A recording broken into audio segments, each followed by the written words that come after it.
Labas rytas visiems. Kažkaip labai daug jų susirinko. Man atrodė, kad bus mažiau žmonių, bet gal tada tema labai aktuali gaunasi. Aš dirbu kompanijoje Microsoft Lietuva, bet yra tekę daryti tokius darbus, kurie būtinai reikalavo ITIL išmanimo. Tai tie darbai buvo tiek palaikymo tarnybos darbuotojo darbas, kada mes aptarnavom čia vietoj didelius klientus, kurie turi išskirtinės, tai vadinamas Premier Support sutartis. Ir ankstyvojo etapo namų vartotojų pagalbos tarnybos ganimas Baltijos šalise, kada visa tai vyko dar atskirose šalise. Tai tuo pačiu teko įgyti tą aukščiausio lygio ITIL sertifikaciją pagal antrąją versiją, teko sudalyvauti su keliais partneriais diegimuose čia Lietuvoje vietoj ir pamatyti, kaip tie dalykai daromi tikram gyvenime, nes tai, kas parašyta knygose, paprastai būna labai gražu. O kada diegi, visgi reikia prisitaikyti prie vietinių sąlygų. Tai šiandien manęs paprašė papasakot truputėlį apie patį ITIL, kodėl jo reikia įmonėje. Aš esu tikras, kad jo reikia. Aš esu tikras, kad vienokiu ar kitokiu būdu, galbūt tai bus net ne ITIL, bet šitų dalykų įmonė reikia. Priešingų atveju mes susidursim su didelėm bėdom, kaip įmonėje bus tvarkomas visas IT ūkis. Tai aš labai trumpai noriu papasakoti savo įsivaizdavimą, kodėl tai turėtų būti ITILas. Nes ITILas man labiau patinka negu kiti daiktai, kurie yra panašus. Kartais gimė netgi iš to paties ITILo. Tai aš trumpai noriu apibrėžti, kas tai yra ITIL. Ar tai yra tik tai apie informacinės technologijas? Nes paprastai, iš tikrųjų, mes turim kur kas daugiau visko viduj. Ir ITILas labai gražiai tą atspindi, jūs pamatysit. Tada klausimas, o kodėl ne kažkas kito? Nes mes turim Lietuvoje, pavyzdžiui, labai stipriai veikiančią organizaciją, kuri atstovauja Kobitą, kuris irgi labai neblogas variantas įmonė būtų. Bet aš manau, kad įmonė reikalingas toks dalykas ir aišku, tada klausimas, kokios pamokos, kokie dalykai lemia, kad ITILas galėtų būti įdiegtas sėkmingai įmonėje. Nes ypatingai pradedant šitos dalykus daryti, mums reikia greitos pergalės ir ganėtinai didelės sėkmės. Kaip žinia, ITILas verčiasi kaip IT Infrastructure Library. Viskas prasidėjo maždaug 1980 kažkelintais metais, 86 turbūt pirmosios knygos pasirodė. Ir pirmoji versija buvo iš tikrųjų, ką žmonės įsivaizduoja, kaip turėtų veikti IT ūkis. Pirmoji versija aprašė atskiras funkcijas IT organizacijos veiklos ir iš viso knygų išleista buvo apie 40, todėl tai buvo pavadinta biblioteka. Vėliau tai buvo truputėlį sutvarkyta, struktūrizuota ir ta tikroji ITIL sėkmė yra antroji versija, sakykime, taip maždaug 99 metai, kada dvi pagrindinės knygos apjungusios 10 procesų aprašymą ir vienos svarbiausios funkcijos aprašymą, davė toną viskam, kas pabandė paaiškinti tokiais ne IT žmonėms suprantančiais terminais, kaip reikėtų valdyti visą šitą ūkį. Vėliau tai buvo tobulinama, buvo trečioji versija, dabar nutarta vadinti pagal metus, tai dabar turim leidimą ar laidą 2011, su 5 knygom, kurios čia matosi, bet jeigu taip pasižiūrėti, iš tikrųjų žmonės naudoja šitą dalyką informacinių technologijų padalinio veiklos valdymui įmonėje. Kaip tas dalykas daromas?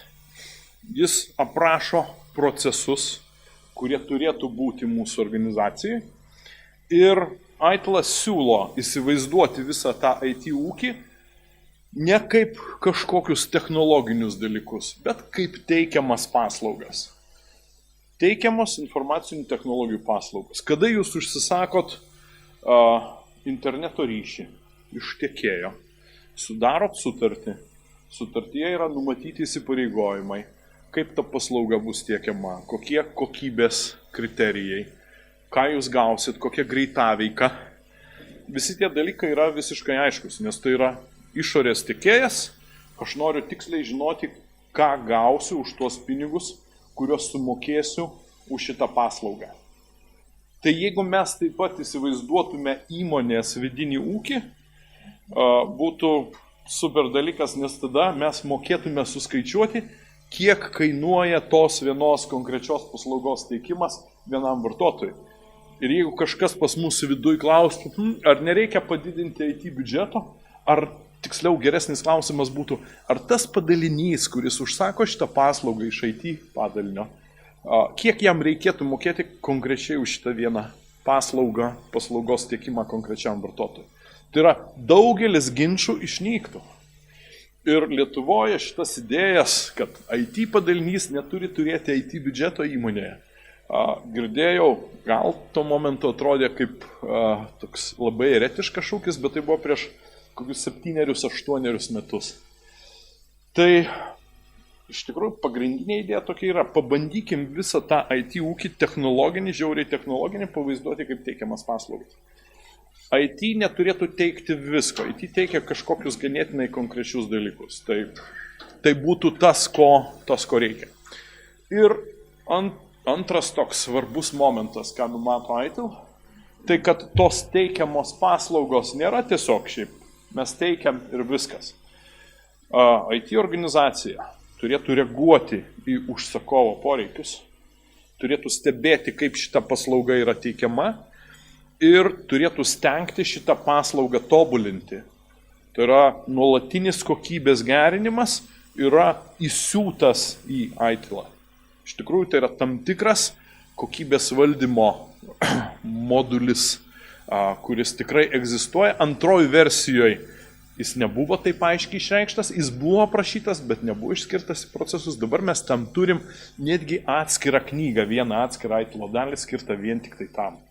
Ir akivaizdu, kad vien tik tai paslaugų tobulinti neužtenka, reikėtų daryti kažką daugiau, reikėtų rūpintis pačiais tais procesais, kurie leidžia užtikrinti paslaugų teikimą. Vadinasi, ir tuos pačius procesus savo organizaciją, savo IT organizaciją reikia tobulinti. Ir štai tokios pagrindinės idėjos yra ITIL knygose. Klausimas, ar ITILas yra tik tai apie informacinės technologijas? Tikrai ne.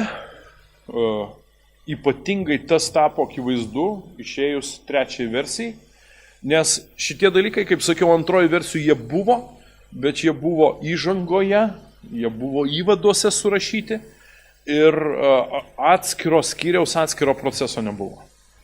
Tai jeigu paskaičiuosim, koks šuolis buvo padarytas iš antrosios versijos į trečią, antroji versijoje mes turėjom 10 procesų, trečioje versijoje mes turėjom, sunku pasakyti kiek, niekas tiksliai negalėjo pasakyti, bet dabar 2011 versijoje sako 26 procesai. Vienus tai gąsdina, mane tas irgi truputėlį neramino, nes aš taip pabandau įsivaizduoti, kiek laiko reikėtų įmoniai sugaišti, norint visus tos procesus įsidiegti. Visa laimė, ITILas nėra kažkokia kokybės, vien tik tai kokybės valdymo metodika ar standartas ir niekas nereikalauja, kad ten būtų įdėta. Mes įsidėgiam tik tai, ko mums iš tikrųjų reikia, kas mums duoda vertę mūsų įmoniai, mūsų IT organizacijai. Tai požiūris knygose ITILo, kas galbūt skaitė daugiau negu vien tik tai vadovėlis, sakykime, kuris padeda pasiruošti egzaminui, tas matė, kad viskas, kas yra aprašoma dažniausiai ne IT padalinio darbuotojo ar vadovo akimi žiūrint. Yra aprašoma, galvojant apie užsakovą, tai yra padalinį, kuris užsako paslaugą, ir vartotoją, žmogų, kuris naudojasi šitą paslaugą, darbuotoją to padalinio, kuris užsakė. Nes visi pasvarstymai, kaip tas užsakymas turėtų būti daromas ir kiti dalykai, būtent sudėti pirmiausia šituo kampu. Ir ten, kur gal kam dar kyla klausimas, kas visgina ką, uodega šunį ir šų uodega, tai irgi yra labai aiškiai pasakyta. Informacinių technologijų padalinys turi reaguoti į įmonės veiklos poreikius ir pirmiausia toną užduoda tie žmonės, kurie vadovauja įmonės veiklai. Jie užduoda toną, jie sako, ko reikia, IT padalinys į tai reaguoja. Toks klasikinis dalykas, kuris galbūt 100% knygose nėra taip parašytas, kaip aš jį aiškinu paskaitų metu, tai yra informacinių technologijų padalinys neturi sakyti ne, bet jis turi sakyti, kiek tai kainuos. Tai turėtų būti atvira komunikacija, dialogas. IT nesako ne, bet sako, žinot, tai kainuos tiek. Mes galim tartis dėl visko, dėl aukšto pasiekiamumo šitos paslaugos, dėl rezervo greitaveikai, bet tai kainuos papildomus pinigus. Tai, žodžiu, iš tikrųjų, IT padalinys yra tas, kuris reaguoja, bet šiandieniniai situacijoje visos įmonės priklausomos nuo informacinių technologijų. Aš dar ir moksleiviams skaitau paskaitas savanoriškai apie tai, kodėl reikėtų rinktis IT specialybę šiandien. Ir paprastai vienas iš pirmų klausimų, kuriuos užduodu, būna klausimas, įvardinkit sritį šiandien, įvardinkit specialybę, profesiją, kur informacinės technologijos nereikalingos. Tai pirmas atsakymas, jūs gal spėjat, santechniko nesako, paprastai pirmas sako šlavėjas, valytojas, pirmas būna šitas, antras būna dar kietesnis, būna duobkasys. Bet jeigu mes pagalvosim apie abu variantus, šiandieninius variantus, aš pats išvažiuodamas žiemą įsijungiu žemėlapį, pasižiūriu, kur pravažiavo sniego valymo mašinos, nes jų maršrutas ir dabartinė vieta jau yra atspindėta. Tai irgi valytojai. Dėl duobkasių irgi kitas klausimėlis, kaip surasti reikiamą plotą senose kapinėse, jeigu nenaudosim informacinių technologijų arba bent jau informacijos, kuri yra sukaupta. Tai realiai surasti sritį, kur to nereikėtų, IT nereikėtų, beveik neįmanoma. Tai jeigu įmonė taip priklausoma nuo informacinių technologijų, be abejo, jį tikisi iš informacinių technologijų padalinio kažko daugiau. Ir jeigu informacinių technologijų padalinys to neduos, viskas baigsis, negali sakyti, kad labai blogai, bet viskas baigsis taip kaip telefonistams, kurie irgi buvo kiekvienoje įmonėje. Gal kas prisimena tuos laikus, kad įmonės turėdavo savo telefono pastotės, kurios užimdavo tiek pat vietos, kiek senieji didieji kompiuteriai, turbūt ten dalį pirmojo aukšto buvo darbuotojai, etatai išskirti, kurie ten būdėjo prie tų rėlinių turbūt sistemų dar. Galiausiai visą tai nunyko ir tapo, sakykime, tokia paprasta spintelė, kuri lipdoma prie sienos ir daro visą tą darbą.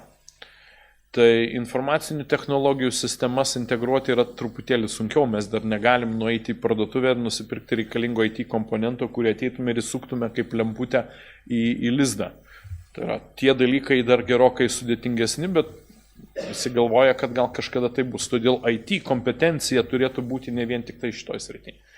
IT padalinio iniciatyvos yra tikimasi ten, kur IT moka geriau negu kiti daryti. Ką IT moka geriau daryti? Jūs turbūt patys įtarėt, kur daugiausiai įmonėje yra pasikeitimų. Kiek išeina atnaujinimų, saugos atnaujinimų, kurios reikia dėkti į kompiuterius. IT yra priverstas keistis labai greitai, technologijos keičiasi labai greitai. Pakeitimų valdymas įmonėje gali būti daromas imant teigiamą patirtį iš informacinių technologijų padalinio. Ir IT padalinys turėtų pasisiūlyti pats, nes jis šitą kompetenciją turi. Tegul šiuo metu neformalizuota, bet garantuota jie žino, kaip tą daryti ganėtinai tvarkingai, kad visa, kas įmonėje yra, nesubirėtų. Tai šitos iniciatyvos reikia ir iš IT vadovų irgi tikimas iniciatyvos ne tik reaguojant į poreikius įmonės, bet ir pasiūlant, ką reikėtų padaryti, kad įmonės veikla pagerėtų.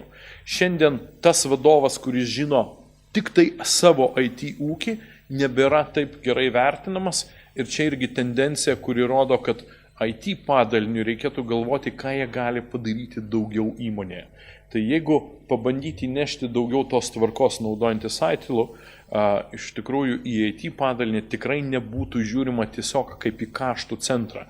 tai būtų kur kas labiau strategiškai svarbus įmonės komponentas, ne vien tik tai kaštai.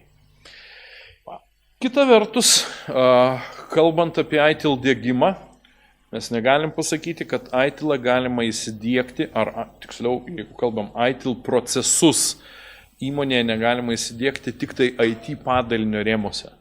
Vėlgi, prieš daug metų, gal 10, aš girdėjau įdomų pasakymą iš vienos įmonės Lietuvoje, kur IT vadovas sakė, ką mums reikėtų daryti. Mūsų didžiausi vadai įmonės atėjo ir man pasakė, įsidiekit pas save ITIL-ą. Kiti variantai, kurie buvo tokio panašaus dėgymo propaguotojai, buvo rodoma viena sistema, kuri padeda, sakykime, programiškai atvaizduoti dalį procesų. Irgi vadovas sakė, aš buvau paskaitoj, mums rodė tą programą, įsidiekit, iš karto viskas pagerės. Ne, taip nėra. Iš tikrųjų, įrankiai, kurie naudojami ITIL būdu, galėtų būti tiesiog popieriaus lapas ir pieštukas pačiu pirmuoju momentu. Todėl reikėtų galvoti apie tai, kaip keičiasi tiesiog įmonės gyvenimo būdas. Įmonės visos, ne vien tik tai IT padalinio. Aš kalbėsiu apie svarbius momentus, bet įdiegti ITIL procesų tik tai IT padalinio rėmose yra neįmanoma. Šitie dalykai iš karto eina į išorę už šito padalinio ribų ir kiti įmonės padaliniai turėtų būti tam pasiruošę. Jie turėtų dalyvauti šitų procesų diegime. Ką tai reiškia? Tai reiškia, kad žmonės ne iš informacinių technologijų padalinio taip pat turėtų žinoti, ką reiškia ITIL-as. Reikia mokytis ne vien tik IT žmonėms, bet ir kitiems. Šiandien daug kas pasakys, tas ITIL-as yra senas, 1986 metai, kokios tada buvo idėjos. Šiandien mes turim debesų kompiuteriją, šiandien mes turime Agile technologiją, kaip yra kuriama programinė įranga, kur viskas sukasi labai greitai. Nauja versija programinės įrangos yra padaroma, išleidžiama, įdiegiama gamybinė aplinka per savaitę. Ką tas ITIL-as? Jis turbūt labai senas ir nieko negali. Gal panaudokim kažką gudresnio, kas būtų labiau šiuolaikiškas. Tai klausimas, ar tikrai nereikėtų imti kažką kito, nes galbūt tie dalykai turi prioritetus, turi kažką geriau. Lietuvoje, aš manau, vienas iš didžiausių ITIL konkurentų yra Kobitas. Kobitas yra metodika, kuri aprašo, kaip IT turėtų funkcionuoti įmonėje, bet kampas, kaip yra žiūrima, yra ne vartotojai ir užsakovai, kampas žiūrėjimo yra auditoriaus, kuris tikrina, kaip įmonėje veikia šitie dalykai. Kur stipriosios pusės? Valstybės kontrolė, tikrindama IT padalinių veiklą ir galbūt šiaip bendrai strategijas, Lietuvoje naudojasi dalimi Kobito standarto. Tai yra, jie tiesiai šviesiai šitą dalyką yra išsakę ir pagal tuos punktus tikrina. Tikrina beje viską. Ten yra tikrinimas numatytas ir licenzijų įsigijimo ir kažkokių iš tikrųjų labiau technologinių dalykų.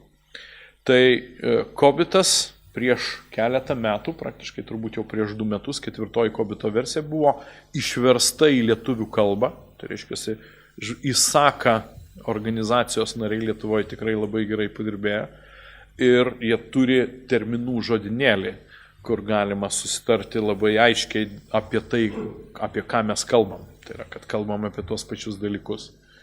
Mūsų atveju, kalbant apie ITIL-ą, jeigu jūs kviečiatės kažkokį konsultantą Lietuvoje įdiegti ITIL-o procesą, kuris padės jums įdiegti, nes aš netikiu, kad konsultantas tą galėtų padaryti vienas. Konsultantas paprastai pirmiausia ateina nešinas žodinėlių. Tai yra geras požymis, nes jis sako, kad mes norim susikalbėti nuo pat pradžių, naudoti vieną ir tą pačią terminologiją, tuos pačius daiktus, kurie reiškia. Tai yra geras dalykas, geras požymis, kad atėjo geri konsultantai. Tai šiuo atveju Kobitas tikrai yra labai stipru ir tarp kitko, jeigu žvilgtelėsit į valstybės kontrolės tinklapį, ataskaitos, kurios yra pateiktos, pavyzdžiui, šių metų ataskaitos, užsienio reikalų ministerijos, ten tokie dalykai, kurie nėra slapti, bendrai Lietuvos visų registrų sistemų vertinimas. Šitos ataskaitos yra viešos, galite žvilgtelėti tame tinklapyje, matosi, kaip tai yra išanalizuota. Bet kaip sakau, auditoriui analizuoti yra lengva, sudėtingiau yra jums pasimti auditoriaus metodiką ir pagal ją pabandyti įsidiegti tos procesus, kas turėtų būti įmonėje. Požiūris truputėlį ne tas. ISO standartai, sakykime, tas pats 20 000, tai yra kaip tik IT valdymo standartas gimęs iš antrosios ITIL versijos, su tam tikrais priedais, kokybės valdymo standartas. Mano manimu, standartas yra standartas. Tai yra, mums reikia turėti visas tas procedūras, kurios ten yra prašytos. Konsultantas jas surašo, pabandydamas kažkiek adaptuoti mūsų įmonė, bet tai, kas turi būti, turi būti.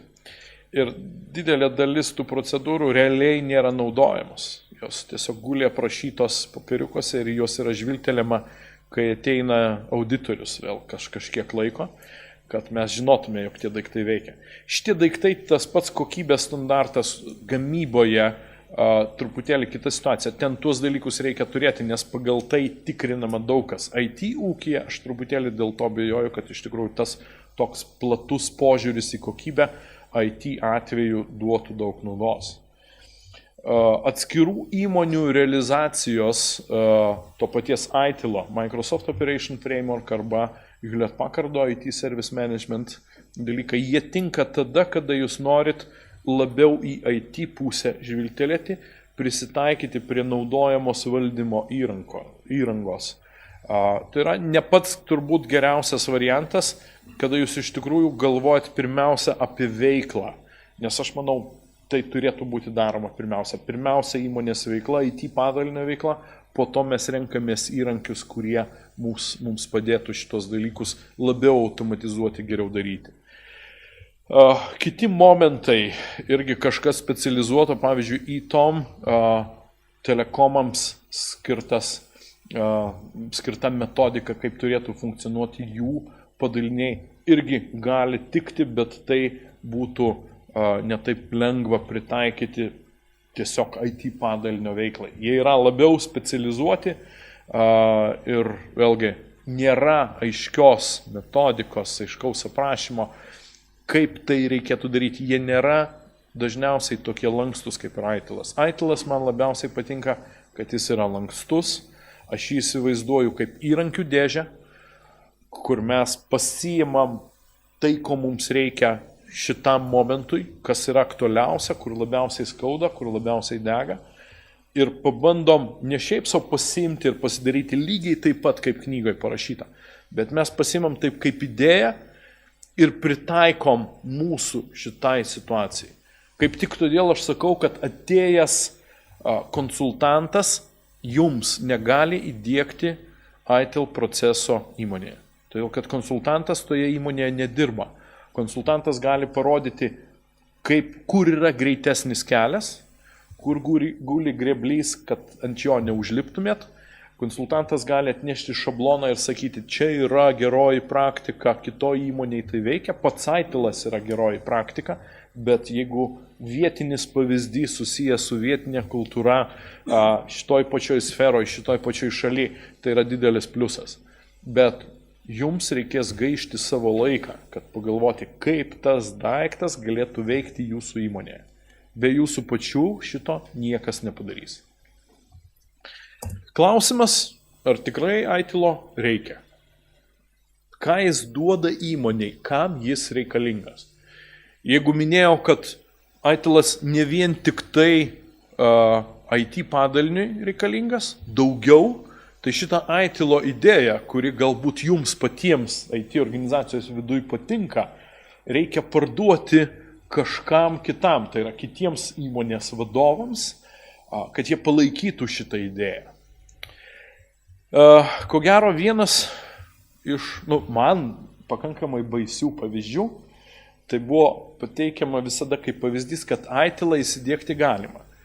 Viena Pietų Korėjos organizacija įsidegė visus 10 ITIL-o procesų pagal antrąją versiją ir tą funkciją svarbiausia Service Desko ir visą tai užsuko, kad tai būtų ne šiaip savo vienkartinis projektas, bet kad tai būtų gyvenimo būdas, viską padarė per pusmetį, pusę metų.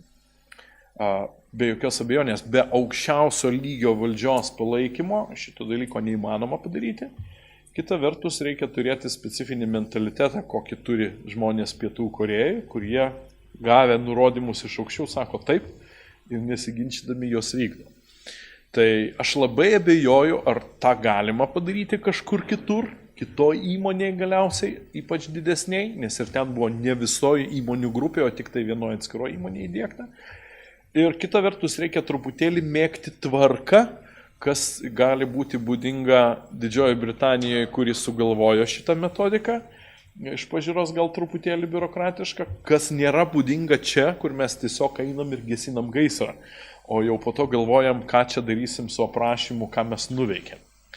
Bet aš tikiu, kad titlas yra reikalingas, nes jisai įneša tos tvarkos ir bendros tokios geros dvasios į visą IT organizaciją. Tai viena iš pagrindinių priežasčių, kodėl aš manau, jog titlas yra reikalingas, titlas duoda pagrindą, duoda kalbą, kaip žmonės atsakingi už įmonės veiklą gali jiems suprantamų aiškių būdų susikalbėti su tuo IT padaliniu. Nesusikalbėjimo variantas yra tipinis. Direktorius kviečiasi, sakykime, aiškaus išskirto IT vadovo nėra, kviečiasi kažką ten iš administratorių vyresnių ir sakė, kodėl dabar čia mes negalim dirbti, kodėl ta sistema neveikia. Ir tas žmogus pradeda aiškinti, žinot, mes čia turim tik vieną serverį, jis ganėtinai senas, mažai operatyvinės atminties. Šitų dalykų direktorius nesupranta.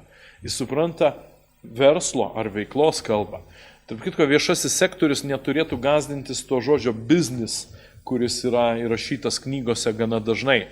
Jis nereiškia verslo, jis reiškia įmonės veiklą, nes titlas buvo sugalvotas kaip tik pirmiausia valstybinėms įmonėms. Jis buvo sugalvotas labai įdomioje vietoje, jeigu Lietuvoje tai būtų padaryta, aš sakyčiau, super. Realiai titla inicijavo viešųjų pirkimų tarnybą, nes jai buvo aktualu suprasti, ką įmonės perka, kaip tai būtų galima apibūdinti. Tai va, šiuo atveju iš tikrųjų tai duoda kalbą, kuri būtų suprantama užsakovui ir tos paslaugos tiekėjai. Įmonės viduj paprastai į tą kalbą nėra teikiamas toks didelis dėmesys kaip į paslaugą, kurią mes perkam iš išorės. Paslaugą visada sunkiau pirkti negu daiktą, nes ten daug daugiau niuansų viduj. Mes turime įvertinti ir funkcinės savybės, ir kokybinės savybės, mes turime įvertinti nuolat, kaip ta paslauga yra teikiama, nes tai nėra kažkokiu vienu momentu kažką gavom ir viskas baigėsi. Tai tikrai gerokai sunkiau, bet viskas sustigavus, suradus tą bendrą kalbą, tas susikalbėjimo lygis yra tikrai daug geresnis negu bandymas šnekėti visiškai skirtingose sritise, kada įmonės vadovas kalba apie įmonės veiklos poreikius, o IT pusė kalba apie technologiją. Šiuo atveju mes padedam susikalbėti šitiems dviems labai svarbiems, sakykime, veikėjams mūsų įmonėje. Toliau, titlas duoda susitarimą dėl kiekvienos teikiamos paslaugos. Jeigu jau sakom, kad tarėmės vyksta dėrybos, jeigu žiūrėsim į procesą, tai yra paslaugų lygio valdymas, bet kaip tik tai leidžia atsakyti į klausimą, kaip viskas turėtų veikti. Nes jeigu dabar jūs paklausit savo paprastą kokį nors darbuotoją, kuris naudojasi vienokią paslaugą, tegul tai bus paprastas elektroninis paštas, kaip jūsų manimų turėtų veikti elektroninis paštas. Tai pagrabštys galva tas darbuotojas, kaip, kad viskas veiktų gerai. Tai tradicinis tada pasakymas, ką mes turim surašyti paslaugų lygio sutartyje ir bus, kas yra viskas, kas yra veiktų ir kas yra gerai. Šitie trys dalykai turi būti apibūdinti. Nes viskas, įvardinkim, kas yra viskas. Laiško išsiuntimas, per kiek laiškas turėtų iškeliauti, kokio dydžio pašto dėžutė, koks funkcionalumas ir panašiai, visi šitie dalykai ten turėtų būti aprašyti. Jeigu mes dėl jų susitarsim, tai nebus tada pasakymas, niekas čia pas jūs neveikia. Įvardinkim konkrečiau, kas tai yra niekas.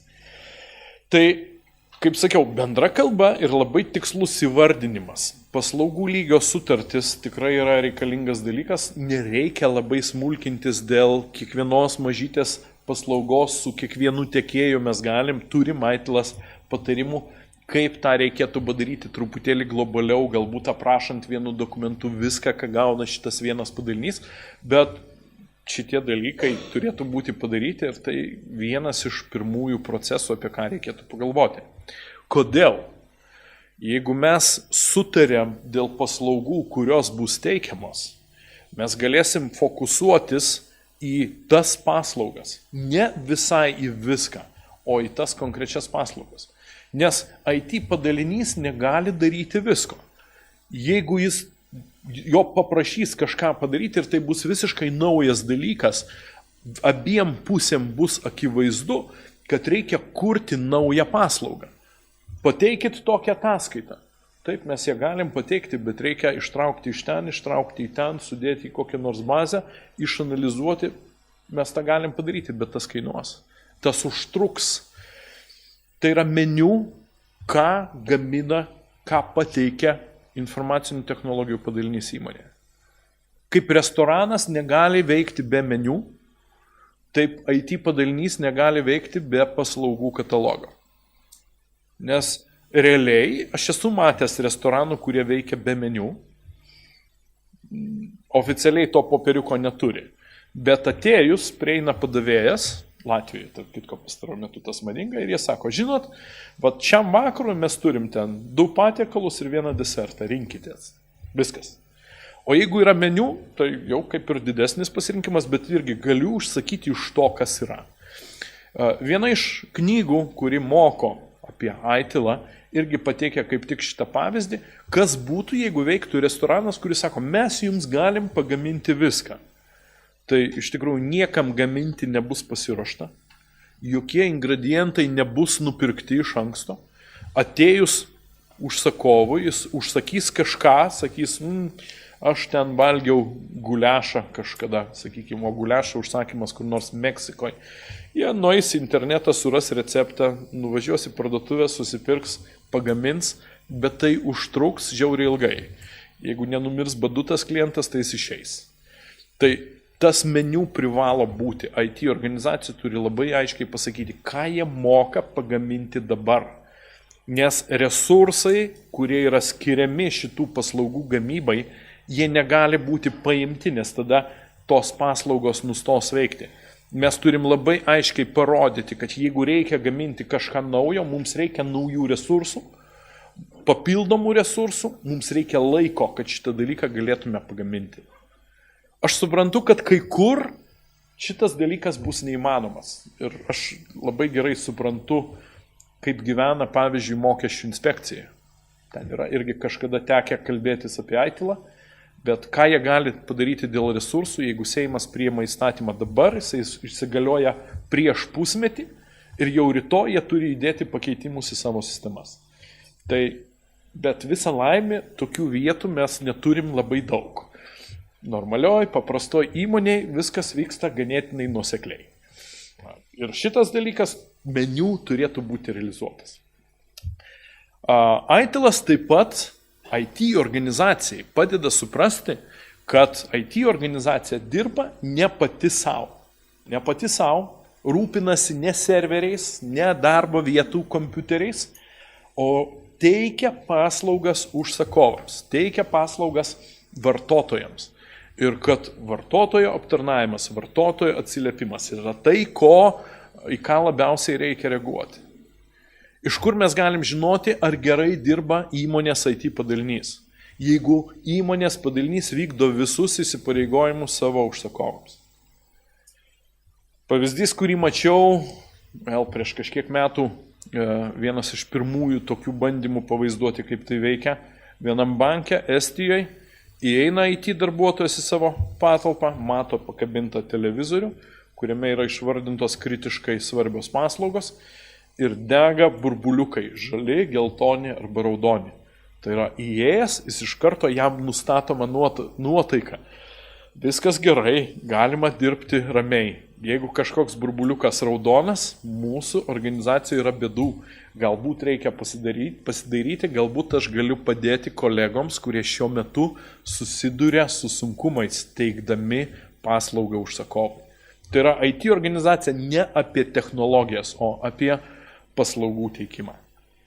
Ir dar vienas dalykas, apie ką kalba Aitilas, akivaizdžiai kalba, atskira knyga dabar tam yra skirta teikiamų paslaugų kokybė.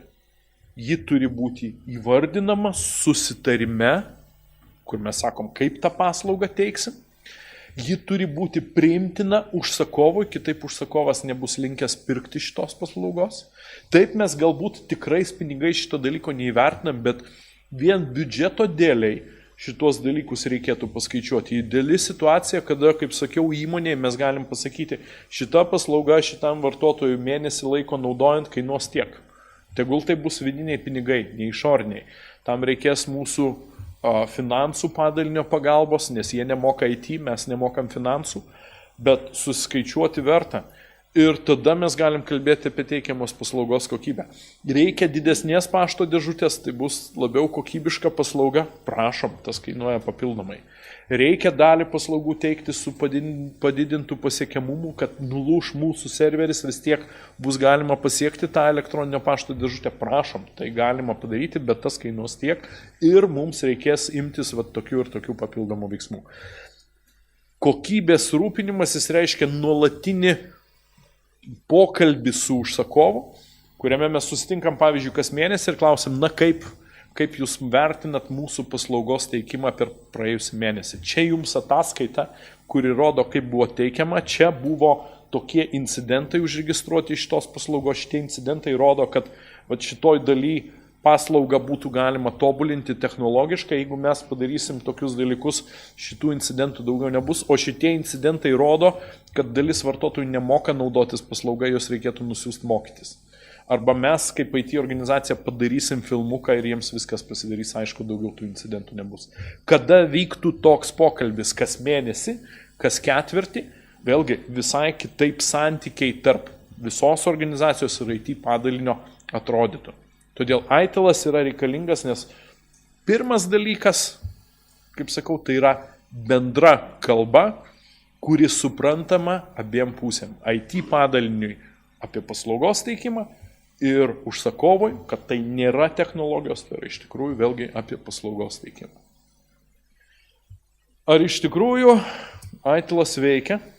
Ar iš tikrųjų Aitilas tinka ir patinka tiek IT padaliniui, tiek organizacijai. Šitas daiktas klasikinė Dilberto, sakykime taip, komikso dalis, eilinė, kur rodo, sakykime, nelabai teisingai nustatytus susitarimus, kur viskas yra vertinama tik tai pagal subjektyvius kriterijus, nes vartotojo vertinimas, ką jis mano apie paslaugą, tai yra atsakymas į apklausos klausimą.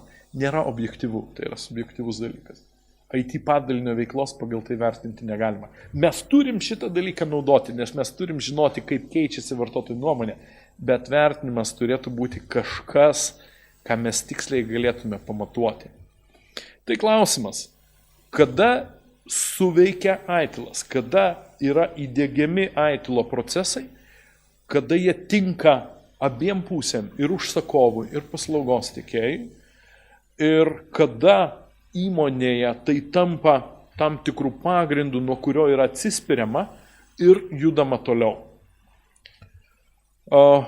Pirmiausia, pirma pagrindinė mintis, antros versijos knygose jinai nebuvo aiškiai išsakyta, buvo įvade pažymėta, bet Aitilas tai nėra vienkartinis projektas. Tai nėra taip, kad mes, kaip, sakykime, kitais atvejais pasirašėm procedūrą, pasidėjom į lentyną ir žinom, kad ją turim. Tai turi būti gyvybinga sistema, kurią mes nuolat naudojam, tai turi būti mūsų gyvenimo būdas. Jeigu to nebus, tai, sakykime, Aitilas sėkmingai įmonė ir neveiks. Kaip tą dalyką įrodyti? Kaip padaryti, kad IT padalinys neštų šitą vėliavą? mums reikia pagalbos. IT padalinys vienas to padaryti negali. Turi būti įmonės aukščiausio lygio vadovo bent vieno palaikymas, kuris sugeba rodyti, kad tai yra teisinga, kuris sugeba įtikinti kitus, gauti biudžetą, skatinti ITIL procesų dėgymą įmonėje, skatinti tobulėjimą, skatinti kokybės gerinimą. Vadovo lygis, aukščiausiojo vadovo lygis turi suprasti, ką duoda ITILas. Galbūt jiems nereikia nueiti į tos 3 dienų kursus, nes iš tikrųjų jiems gali būti truputėlį nuobodoka, bet bent pusdienį skirti kažkokiam tokiam įsisavinimui imitacinio žaidimo formą arba kažkokiam tokiam pristatymui trumpam yra būtina. Priešingų atveju nebus tos kitos pusės, kuris supranta ITIL kalbą. Kitas momentas, kuris yra labai svarbus, tai ITIL procesų panaudojimas. ITILas yra, kaip sakiau, mano įsivaizdavimu įrankių dėžė. Aš atsidariau įrankių dėžę, jeigu aš nežinosiu, kas dėžėj, aš nežinosiu, ką aš galiu padaryti. Todėl reikėtų žinoti ITIL procesus, kaip jie tarpusavėje susiję, kas su ko valgoma, ką rekomenduojama diegti pirmiau, ką galbūt truputėlį vėliau, bet vis tiek labiausiai priklausys nuo to, kokia situacija yra jūsų įmonėje.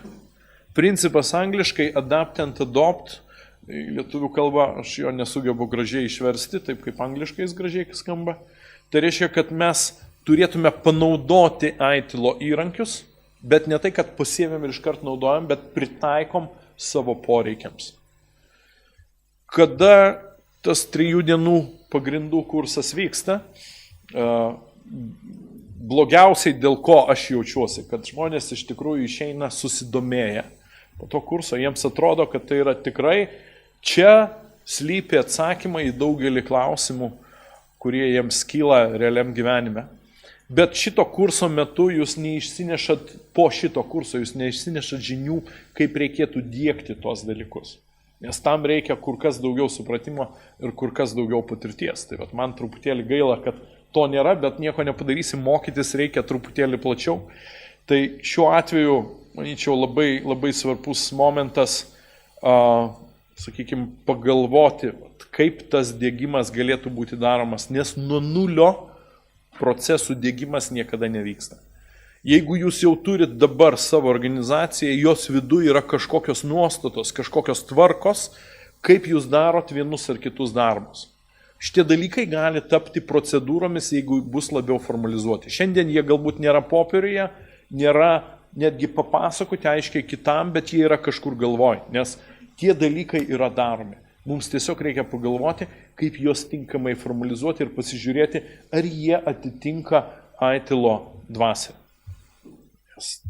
Sekti 100%, kas ten parašyta, nėra reikalo, nes tai yra geroji praktika, kuri sako, šitas procesas tinkamai veikia ne vienoj įmoniai, jis turėtų tinkamai veikti pas mus, bet prisitaikykim mūsų konkrečiai situacijai. Antras labai svarbus momentas diegimo metu, mes turim kelti tikslus, ko mes sieksim, bet tie tikslai turėtų būti pirmiausia realistiški ir, kas labai svarbu, išmatuojami. Jeigu mes sakom, kad mes stebėsim paslaugos pasiekiamumą, tai yra kiek laiko paslauga veiks lyginant su sutartų tiekimo laiku, mes turim turėti priemonės, kurios šitą dalyką tiksliai pamatuos. Turim turėti monitoringo sistemą ir vertinime remtis šitais duomenim. Mes negalim remtis vėlgi tokiais pačiais neobjektyviais IT pusės žmonių arba užsakovų pasakymais, o aš tada jungiausi ir sistema neveikė.